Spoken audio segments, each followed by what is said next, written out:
Don't pause. Press play. Good morning, afternoon, evening, and good dawn, guys. This is your boy Cypherx wishing you an amazing and epic day. A few days ago, I received notice from one of my sources that Royal Crown had finally been released. For those who, like me, have no clue or had no clue what this game is about, Royal Crown is an isometric fantasy anime battle royale that borrows aspects from team battle royales like Apex Legends, popular MOBA like League of Legends, and popular anime MMORPG Ragnarok Online to create an oddly unique otaku experience.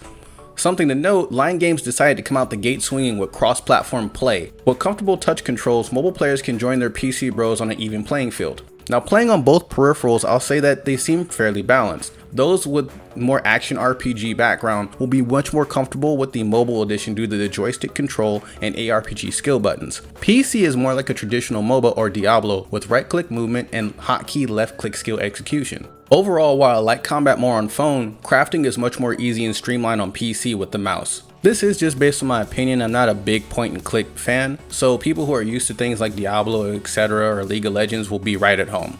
Crown Royale sports two main game types, mainly solo and team. In solo, you can pick any character you desire, whereas in team, you can only pick characters that your teammates are not using at the time.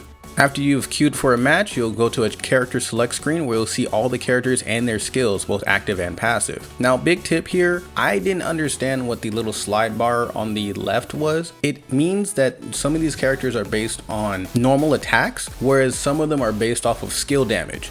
You can use this tooltip and the tooltips about the classes and skills to pick one that actually suits your playstyle. On the surface, characters feel balanced and the first three free characters are quite capable of handling your own butt cheeks if built and used correctly. I've yet to run into a character that feels just insta-win. Your starter characters are Leo the Knight, Bella the Archer, and Morgan a magical tank.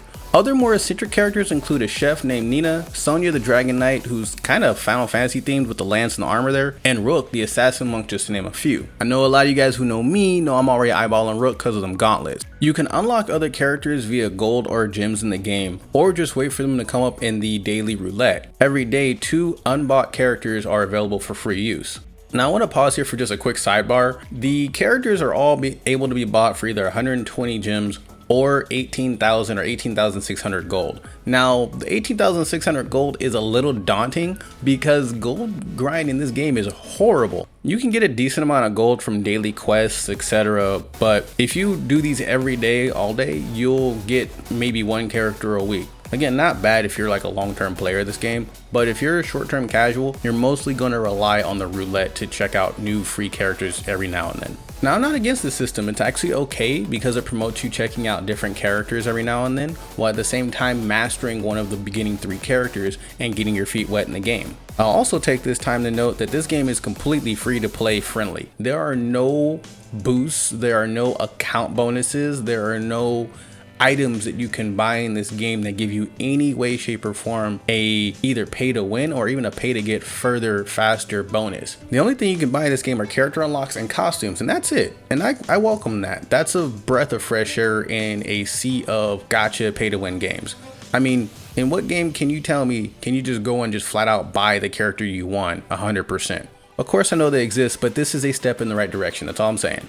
Now moving on, once you are in the game with either yourself solo or with your team, you then proceed to 1, all link up, 2, get gear, and 3, farm and craft trinkets and other small nuanced things that influence how your character performs. You literally craft trinkets that increase your crit rate, your attack speed, walk speed, all the typical things that you'd see in a MOBA in like artifacts, etc. But you actually can craft these items from things like wheat and wood and crystals, etc. to really flesh out your character. The difference between a character with full trinkets and no trinkets is night and day. As you craft and gear out your character, you can also kill local monsters and boss monsters for bonuses that you and your team can reap the rewards on. If and when a teammate dies, you can resurrect that teammate at a local city where you can not only loot gear and trinkets and stuff from the loot boxes throughout all the buildings, you can resurrect them at the goddess statue as long as you have their marker. And just take that as a tip, whenever a teammate dies, be sure to loot their marker so that when you go to another city, you can resurrect them. Just bear in mind that they're going to be resurrected with no gear. As a newbie recounting my first few matches, I was so overwhelmed but intrigued by the mechanics of crafting. I had zero clue what my character was geared for or what to really look at. Looking at the little bar on the character descriptions I mentioned earlier, I initially thought it meant like physical damage versus magical, and I felt kind of dumb later when I found out that it meant regular attacks versus skill attacks, and everything suddenly made sense. Some characters like Bella do majority of their DPS through fast-paced standard attacks, while some others such as Spark the Mage seem to be much more skill-based damage. I am unsure if this is a suggestion or if there's, a few ways you can gear each toon, like there's multiple ways to build them, but I will say that following this little hint helped me immensely as a brand new player, and I quickly started performing much better, able to support my team and, provide good DPS. As you can see here in this first match, I was hard carried really badly, but it was still fun. Now wrapping this up, put a bow on it. The pros of this game are the cross-platform between PC and mobile. That really opens up a lot of doors for people who want to check it out, but maybe only have phone, or they maybe have only PC and they've been interested in something like this. I just like seeing cross-platform play in general. Both PC and mobile controls are super comfortable and familiar.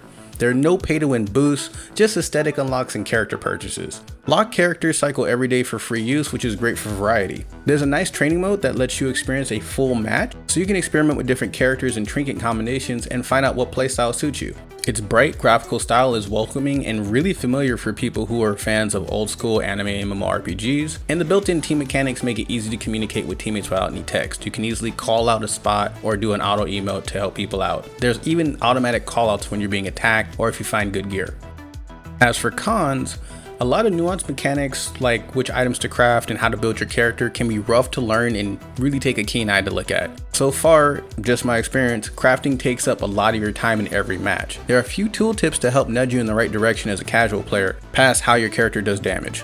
That leads me to my second point. There are no leagues to separate new players from more seasoned players who know exactly what to do and how to do it.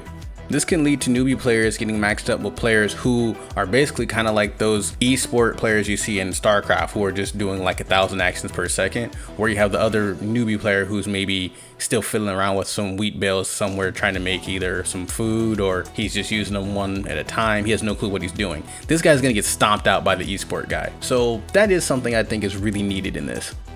There's some pretty bad lag issues with the game itself. Mostly in the lobby. When you get in the actual game itself, it doesn't seem so bad, but navigating the lobby can take a little bit of time and patience. Crossover is nice, but I don't know how to transfer my account. If anyone wants to help me out with this, just let me know down below. But from what I've seen, Steam doesn't allow you to log in with your Google or iOS account, and the mobile version doesn't allow you to log in with your Steam account. This game is also really taxing for my phone, and again, I have a pretty decent phone, a Samsung Note 9, and my phone is overheating just being on the lobby screen, not to mention, your 15-minute battles.